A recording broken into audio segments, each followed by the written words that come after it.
Stop sharing dulu, biar kelihatan muka gue. Nah, oke, teman-teman. eh izin kita sharing cara input peserta di Semantik ya. Kalau jadwal kan kemarin arahannya Pak Kobin kan nanti dibantu sama si Revi. Nanti kalau untuk yang peserta nanti masing-masing MOT buat input termasuk SK. Pertama-tama yang harus kita kerjakan adalah harus ada nama pesertanya dulu. Kalau nggak ada nama pesertanya, kita pasti nggak bisa input. Nah, iya, oke. Nah, jadi sekarang kalau kita open buka semantik, kita dari awal aja ya. Ketika kita open semantik, kemarin tadi sudah dibantu sama Pak Kobin sama Mas Hafid dari TIK.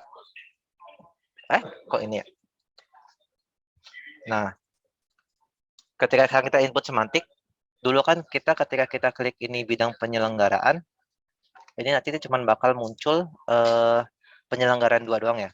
Cuman sekarang kan kita sekarang ada di penyelenggaraan 1 dan penyelenggaraan 2. Nah, untuk input peserta ini kita akan memanfaatkan dari fitur-fitur fitur-fitur kerja yang ada di penyelenggaraan 1. Jadi yang pertama itu kita klik diklat dan sekarang kita ambil contohnya ini yang akan jalan 14 Januari besok di e-learning komunikasi melalui website dan media sosial. Jadi kita klik, nah kita klik langsung kelas. Jadi kita nggak usah klik peserta, kita langsung klik kelas. Nah, ketika kita klik kelas nih, di sini masih kosong ya teman-teman kelasnya. Nah, untuk kelas ini, kalau untuk sertifikat, misalnya ada peserta yang agak banyak nanti, lebih dari 200, kita akan membagi peserta itu, satu kelas itu maksimal 200 untuk teman-teman dari PMPS untuk menerbitkan sertifikatnya lebih mudah. Jadi maksimal satu kelas itu isinya 200. Nah, karena peserta e-learning ini cuma 41, jadi kita cukup buat satu kelas saja. Jadi yang pertama itu kita klik buat kelas dulu. Nah, di sini udah muncul nih kelas A. Gitu. Pesertanya belum ada kan? Mata pelajaran nanti dia bakal ada. Nah, mata pelajaran. Nah, nanti kalau untuk pesertanya, teman-teman, kita langsung klik unduh template di sini. Jadi di sini ada unduh template. Kita klik unduh template. Muncul nih student upload. Student upload sini. Mata pelajaran tadi klik ini doang, Mbak Diar. Nanti dia ada muncul ini, langsung diklik aja. Karena ini kayak udah merekat di program sama kurikulum. Karena kurikulum udah input mata pelajarannya. Jadi kayak cuma nge-refresh aja. Nah, jadi kemudian ini dia student upload. Ini tak pindahin aja filenya ke sini. Nah, FYI, teman-teman, untuk mempermudah kita di 2022 ini, jadi di emailnya penyelenggaraan 2 ini, di folder 2022 ini udah dibuat kayak ada dokumen diklat. Yang ini abaikan aja, jadwal diklat peserta ini kayak abaikan aja. Jadi di dokumen diklat ini, udah nanti kita bikin nih, Januari sampai Desember mungkin kalau ada. Jadi di Januari ini, kita udah bikin misalnya Januari ada pelatihan apa aja. Nah, dalam satu folder ini rencananya kita mau buat kayak nanti ada folder peserta, nanti mau ada folder rappers. Nah, mungkin nanti teman-teman kalau biar nggak terlalu banyak folder, bisa masukin folder pelaksanaan e-learning dalam folder ini. Jadi kita dalam satu ini folder ini udah komplit dari A sampai Z. Nanti untuk mempermudah juga. Nanti untuk KAP-nya juga nanti sambil ini saya coba taruh di bagian luar folder ini juga kayak KAP-nya gitu. Jadi teman-teman bisa akses di sini. Jadi supaya satu folder biar nggak terlalu banyak. Oke, kemudian kita lanjut tadi kita buka di peserta. Nah, ini kelihatan ya foldernya, layarnya. Nah, di sini kita klik tadi template yang udah kita download kan di student upload. Nah, di student upload ini banyak, ini kayak referensinya banyak macam-macam. Ini kita abaikan. Nah, di sini dia juga udah ada petunjuk-petunjuknya nih. Misalnya data NIP yang direkomendasikan dan lain-lain. Nah, teman-teman nanti kalau untuk ini pangkatnya, bentar.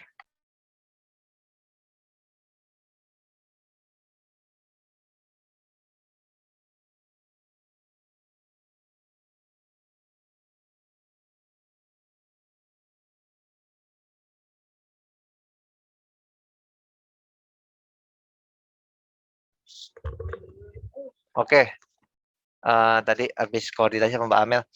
Jadi nanti di sini kan dia udah ada kayak nama-namanya nih, teman-teman dari NIP. Hubung aja sini.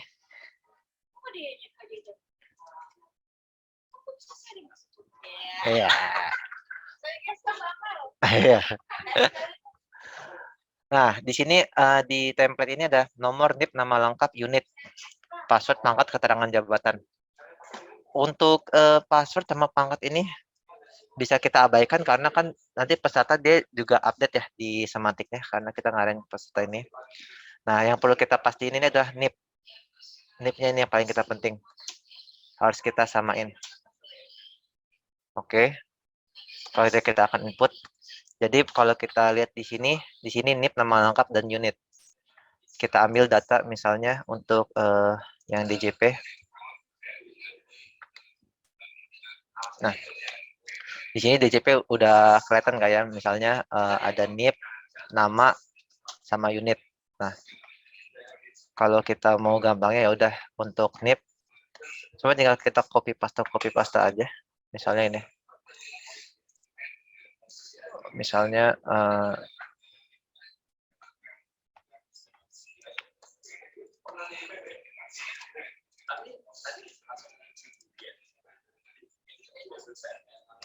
ini di DJP nih.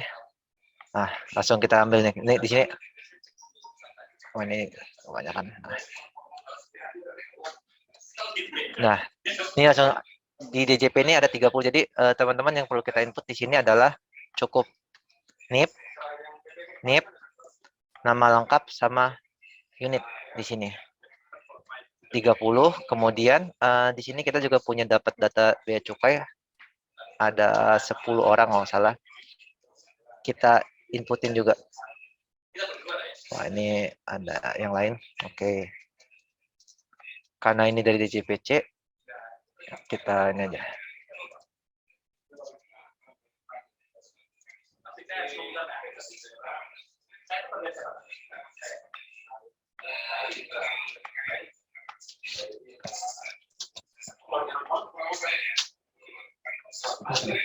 Nah, untuk yang NIP sama ini kita akan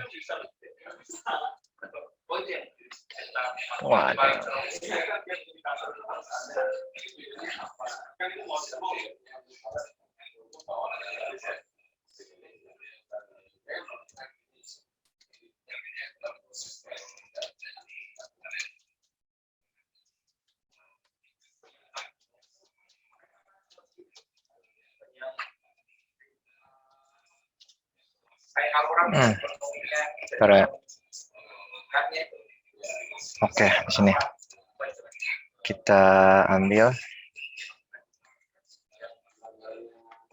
kita copy aja semua.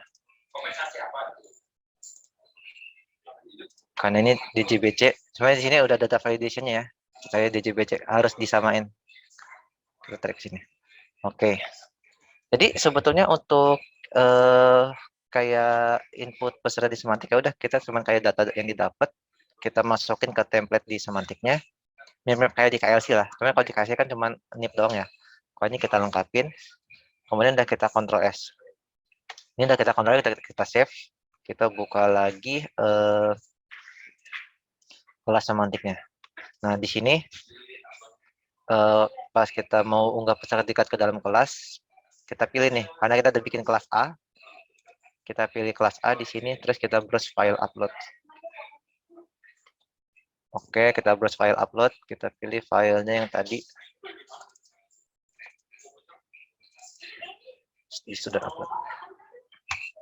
Oke, setelah ini kita import.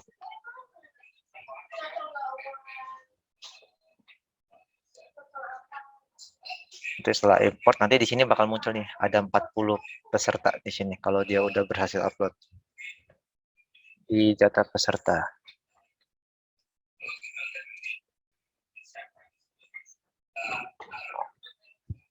Oke, sejauh ini gimana teman-teman? Untuk kayak kelas-kelas ini nggak ini apa? Untuk peserta kayaknya nggak terlalu ini ya, nggak terlalu kesulitan. Yang pasti karena kita udah punya fitur di penyelenggaraan satu untuk urusan. Nah, di sini muncul nih, di sini apa namanya, dia apa aja datanya. Nah, kita tinggal klik aja di sini, muncul, terus kita submit. Udah, di sini peserta udah ada 40. Kita kalau pengen lihat data-data peserta juga bisa lihat di sini peserta. Oh, di sini udah ada nih namanya kan, udah lengkap datanya. Jadi mereka juga nanti ketika mereka buka Semantik, mereka juga udah akan ada masuk namanya. Selesai. Nanti kalau saya nanti ada tambahan untuk kayak buat jadwal diklat. Kalau jadwal diklat nanti dibantu lah sama Mas Revi untuk menginputnya. Kalau yang peserta nanti teman-teman seperti itu aja, khusus untuk peserta. Udah, itu dong peserta. Ada yang mau ditanya nggak teman-teman? Nah, kalau misalnya mau input atau nambahin peserta, pakai akun penyelenggaraan itu juga nggak masalah. Bisa aja kita misalnya mau hapus, kita tinggal klik hapus aja di sini. Ini misalnya mau hapus ini satu orang, tinggal klik hapus satu peserta yang gambar tong sampah ini. Kalau misalnya ada yang mau dikurangin teman, kalau pengen ditambahin, teman-teman saja langsung daftarkan peserta. Kalau cuma 1-2 orang ya, langsung daftar peserta. Nggak usah nambah banyak-banyak. Nah, jadi kita langsung daftar peserta. Misalnya mau nambah Amelia Astuti nih ya di belakang saya misalnya. Nih. Jadi kita tinggal klik daftarkan aja. Nanti dia langsung masuk. Misalnya nih, kita klik daftarkan. Ya, saya yakin. Coba terus. Nah, ada kelasnya. Nah, nggak ada kelasnya kan? Nggak ada kelasnya pasti. Nggak ada kelasnya nih. Nah, ketika masuk ini, Mbak Amel tuh ada namanya Mbak Amel di sini, Amelia Astuti. Nah, di sini ada kan? Cuman dia di sini kelasnya kosong. Nah, kalau dia kelasnya kosong, otomatis ketika peserta buka Semantik, dia nggak bakal masuk ke datanya. Jadi teman-teman harus input ke dalam kelas. Nah, di sini ada nih peserta belum mendapatkan kelas nih. Ada satu. Nah, teman-teman di sini karena ini cuma satu, ya udah satu kriteria berdasarkan nama. Klik bagi. Nanti peserta di sini jadi 41 dan Mbak Amel nanti di sini juga udah dapat kelas A. Kira-kira begitu. Cuman kalau misalnya pengen teman-teman buat ngatur kelasnya supaya misalnya nanti ada peserta yang 10.000 gitu ya. Nanti kalau biar nggak ngacak, teman-teman enaknya sih pakai template yang tadi. Template diupload karena nanti bisa dipilih kelas. Kalau diacak ke dalam kelas itu nanti bisa jadi pembagian kelasnya tuh bisa ke kelas tergantung sistemnya. Nanti bisa lebih dari 200 takutnya kalau misalnya peserta yang banyak. Cuman kalau peserta cuma kayak satu kelas gini doang, itu nggak terlalu masalah. Jadi teman-teman bisa lebih simpel itu. Jadi bisa dipakai dua cara. Kira-kira begitulah. Ada yang ingin ditanyakan? Saya banyak. Nah, dapat info tadi dari Mbak Amel. Untuk ini kita untuk upload jika misalnya peserta e-learning ya, teman-teman ada e-learning terus peserta banyak, itu kita maksimal itu cuma boleh upload 75. Kalau lebih dari 75 itu bakal error. 75 aja amannya. Nah, jadi nanti misalnya 75 berarti nanti teman-teman ya udah bagi peserta buat uploadnya cicil-cicil. 75, 75, 75 gitu. Nah, kalau misalnya peserta 300 ya udah berarti bisa kalau pengen dibagi misalnya kelas bikin 2 kelas nih, kelas A sama kelas B. 150 boleh atau kelas A 200, kelas B 100 juga nggak masalah. Cuman di-upload di file Excel-nya ini, diunggah peserta diklat ini jumlahnya itu 75 maksimal. Jadi berarti kira-kira upload-nya 4 kali. Gitu, kira-kira. Karena infonya adalah itu kebijakan dari Pusintek katanya. Oh. Kalau 5 kelas, jadi disesuaikan saja dengan jumlahnya, Mbak Diar. Mbak Diar, apa gimana? Tambahin. Kelas itu yang bikin. Jadi misal kayak Mbak Dian mau dibikin berapa kelas, bisa, tapi kita harus menghubungi program. Jadi kita minta ditambahin sama program, kita mau berapa kelas, gitu. Kayak kemarin aku ada kendala ngupload peserta, minta ditambahin kelas, bisa. Oh ya. Program. Oke, baik. Jadi teringat dengan pekerjaan lama saya. Jadi di program memang ada kebijakan buat indikator kelas. Misalnya kalau teman-teman program ini ke Mbak Ira biasanya sih, ke Mbak Ira. Udah tahu sih misalnya kalau karena ikut kesepakatan dengan teman evaluasi bahwa satu kelas maksimal itu 200 peserta, jadi bisa kalau lihat rencana peserta itu ada 4.000, bisa ngelebihin sekitar 21 atau 22 peserta. Jadi nanti bakal disesuaikan. Tapi insya Allah sih nanti bisa kita koordinasiin kalau untuk jumlah peserta-peserta itu. Sejauh ini sih itu. Kemudian ini udah ya, ini nggak ada yang question ini. Weh. Kemudian, kemudian kalau untuk SK ya, sebenarnya SK tuh sebenarnya Kang Danis itu beliau jago Kang Dani itu. Cuman kalau untuk SK itu kemarin kan kebijakannya harus ke KPA ya. Apa KPA-nya adalah ke Sesban, Sekretaris Badan. Cuman untuk yang Januari ini info dari Mas Kobin kita masih booking pakai nomornya Bu Kapus karena Bu Kapusnya di KPA sampai akhir Januari. Jadi untuk sementara kita yang kayak Mbak Nunung yang ini silakan booking nomor dulu sambil konsep SK-nya. Nanti untuk yang berikut-berikutnya kita sambil koordinasi juga sama sekretarisnya Sesban bagaimana cara untuk proses penyampaian SK-nya gitu. Karena kita usahain minimalisir kesalahan-kesalahan yang ada. Oke, teman-teman gimana?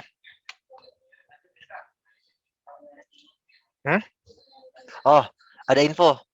Kalau untuk SK nanti akan disatu pintukan ke Mbak Amel. Jadi nanti Mbak Amel akan bantukan booking nomor-nomornya. Jadi teman-teman nanti yang bantu konsep sama ND penyampaiannya aja. Tapi untuk nomor nanti kita ada pengepulnya di sini Mbak Amel. Nanti pengepulnya Mbak Amel, nanti kita tinggal minta bagi jatah aja. Mbak Amel untuk jatah nomor PJJ ini, e-learning ini nomor apa aja gitu. Betul. Ya. Enggak. Kalau untuk booking SK nggak perlu pakai ND. Yang perlu kita pakai ND itu adalah untuk SK-nya itu sendiri. Untuk penyampaian SK karena SK itu kan perlu ditandatangani. Kalau untuk ditandatangani kita harus penyampaian ND. Pakai ND.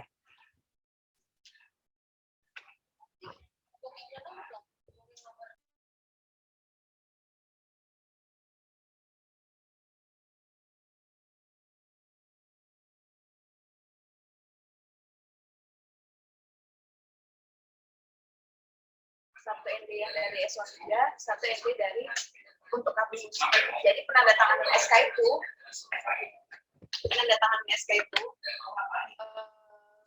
ND dari KPU-nya, penyampaian ke kampus, nanti yang benar-benar tanda tangan SK-nya itu nanti kampus, ND dari kampus nyampein ke tadi. Jadi itu ND penyampaian, jadi kita pengantar dari KPIT sama dari kampusnya itu isinya penyampaian SK yang sudah ditanda tangan. Kalau sekaligus. Jadi kalau memang mau booking nomor, itu berarti 2 kali booking. ND pengantar sama ND pengantar ND penyampaian dari kampus. Oke. Tapi bukannya tapi kayak ND eselon 3 tuh nggak bisa ya? Nggak bisa, Pak. Apa ND eselon 3 kan udah nggak bisa booking kayaknya. Masih bisa ya? Oke, tapi sebetulnya kalau ini gue sini ya. Ya sebenarnya kan SK nggak booking, untuk ND-nya nggak booking nggak apa-apa karena kan kita udah booking nomor cap-nya itu sendiri. Jadi kita yang penting itu lampiran cap-nya itu. Kemarin itu ya. Nanti coba di share kemarin itu aku sempat bikin bentar, ini belum share screen-nya. Kemarin itu sempat bikin SK untuk kelebihan jam mengajar WI waktu itu. Jadi di sini sebetulnya tanggalnya itu nggak penting. ND penyampaiannya mau tanggal 30 November itu nggak masalah. Ya, jadi yang penting itu kita ada booking siapa itu?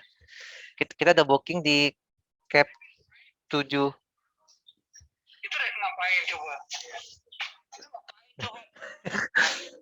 Nah, kali ini kayaknya di cap 742 nih misalnya. Kemarin aku tuh udah booking. Nih cap 742 misalnya 30 November. Nanti kalau itu kita bookingnya itu nggak perlu pakai sistem. Jadi karena kalau kayak nomor ND atau undangan kan teman-teman booking di Nadine ya. Nah kalau cap itu, tapi kan ini ke Mbak Amel. Kalau cap itu dia nggak pakai sistem. Kita bisa pesan ke kalau di sini pesan ke Mbak Lina, sekretaris, karena dicatatnya manual. Jadi karena di Nadine sendiri belum ada untuk pembuatan SK. Jadi kita masih manual. Nanti di naskah-dinasnya ini kebetulan ini tanggal sama 30 November. Karena aku booking teman kalau misalnya beda ya nggak masalah juga, nggak apa-apa penyampaian ND-nya. Yang penting di cap-nya itu sama. Karena saya yang dicek sama itu kan tanggal lampiran tanggal cap-nya sama keuangan. Nggak boleh tanggal cap itu melebihi tanggal mulainya pelatihan. Misalnya pelatihannya mulai 14 Januari, berarti maksimal booking itu tanggal 13 Januari. Kalau nggak kalau lewat itu teman-teman keuangan nggak akan mau bayar karena itu melanggar. Jadi harus pastiin maksimal H-1 sebelum pelaksanaan itu udah booking. Itu harus dicatat, jangan sampai ke skip. Cuman insya Allah sih karena sudah ada Bu Amel pengepul aman lah. Karena bisa Bu Amel langsung booking 20 nomor ya 1 minggu ya. Jadi kalau ada yang tanggalnya bebas.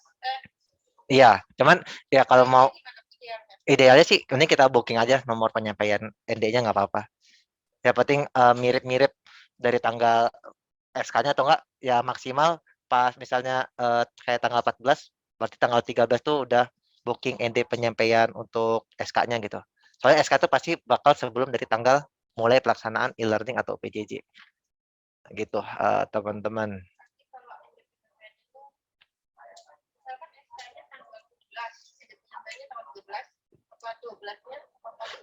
Tanggal 12 boleh, tanggal 13-nya boleh, nggak masalah. Kurang dari Yang penting sama. Jadi gitu. Oke, kira-kira sih itu untuk eh, kalau nggak salah untuk yang di MOT yang tambahan kan ada di SK sama peserta ya. Nah, jadi jangan lupa juga nanti untuk yang drive-nya itu kita usahain jadi satu folder yang 2000 dokumen 2022 juga. Dan mungkin sedikit tips enaknya download Google Drive for desktop. Jadi kalau Google Drive for desktop ini nggak kelihatan ya. Nah, ntar maaf. Saya Google Drive for desktop. Nah, jadi kalau Google Drive for desktop itu, jadi ini sebenarnya kayak ini sebenarnya ini Google Drive, cuman jadi kelihatan kayak hard drive, kayak hard disk di komputer aja. Ini sebenarnya ini lagi buka Google Drive ini di penyelenggaraan. Cuman di sini jadi kayak hard disk. Jadi lebih enak, nyaman kita buat ngaksesnya juga. Kira-kira begitulah teman-teman. Oke, monggo Mas Hanes ada mau tambahkan, mau sharing-sharing terkait ilmu Canva atau Mbak Nunung, Mbak Diar, Isma, Mbak Riris, silakan. Ah, pasal 12 ya. Karena pasal 12. Tapi dari tadi teman-teman ngomong nggak di mute, jadi kayaknya nggak kerekam di Zoom-nya. Jadi gua kayak monolog.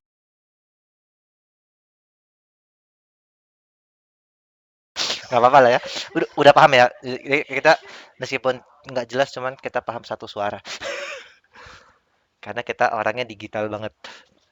Kalau terintegrasi Kang Dani. Ada ada lagi nggak, teman-teman? Kayaknya sih itu sih sementara itu peserta. Ap, gimana Nes?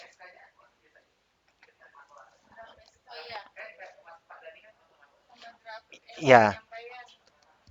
Kalau kalau untuk otomasi belum ngerti juga ya gimana otomasinya. Paling kalau standarnya sih nanti dikasih paling beberapa template, misalnya template e-learning, template PJJ kan soalnya biasanya kan ada menimbang, mengingat itu kan pasti ada beda-beda sedikit. Nah nanti kalau misalnya PJJ ya kita ikutin template SK PJJ. Nanti misalnya emang kita masih belum tahu ini otomasi, kita sementara kita semi manual. Bukan semi otomasi, kita semi manual aja. Cuma nanti template-nya nanti coba dicari. Kalau nggak salah kemarin udah dikasih juga sama Kang Dani sama Mbak Amel, nanti coba tak share di grup. Oke, semoga ini intinya kita amanin dokumen-dokumen yang diperlukan aja, terutama untuk terkait pembayaran honor sama penjaminan mutu. Kalau kayak pengembalian sama rekap kan, insya Allah teman-teman udah ngelutak lah di luar kepala. Oke, thank you semua. Semoga bermanfaat. Nanti ini mau dijadiin ini. Kalau mau di-sharing buat jadi KC, monggo nanti minta bantuannya. Entah Mas Anes atau di Ismah atau Mbak Nunung. Oke, udah. Karena sesuai pasal 12, jam 12 itu waktunya kita untuk makan baru sholat ya. Soalnya kalau kita sholat sambil mikir makan tuh nggak afdol katanya. Nah, oke, terima kasih banyak. Semoga bermanfaat. Nanti kalau ada ini kita sharing-sharing lagi. Takut ingetin juga takutnya aku ada yang ke skip-skip ini. Masih meraba-raba. Oke. Assalamualaikum warahmatullahi wabarakatuh.